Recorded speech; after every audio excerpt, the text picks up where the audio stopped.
jak špicmen k Pražákům na návštěvu přišel. Tuž dobrý den, synci. Dobrý den, špicmene. Jak se máte? A co děláte? Máme se dobře, vážený špicmene. Já jsem nejlepší borec ze všech. Nemají koláča?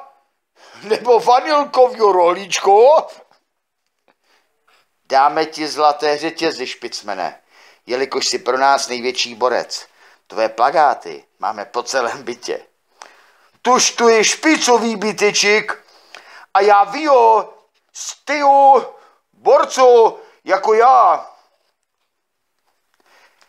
Já majom krátko ruco a nemůžu si vytřít zadku.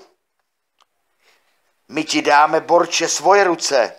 Uřezali jsme je našim dětem před Vánocemi a nechali je čerstvé pod stromkem.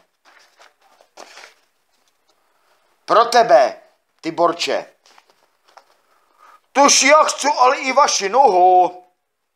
Manžel si hned uřízne, vážený špicmene, ty borče největší. Tož já jsem borec a mají hlad. Upečeme ti naše děti. Tož to je špicový nápad a už majom hlad. Vrr, já jsem špicmen, ňom, ňom, ňom. Ton borec najvětšího, tož já vrčím jako vlko, já budu jí zadko. Sednou si do taléře a všechno zadko vyžerou. Tož taléř konečníko i vylížou.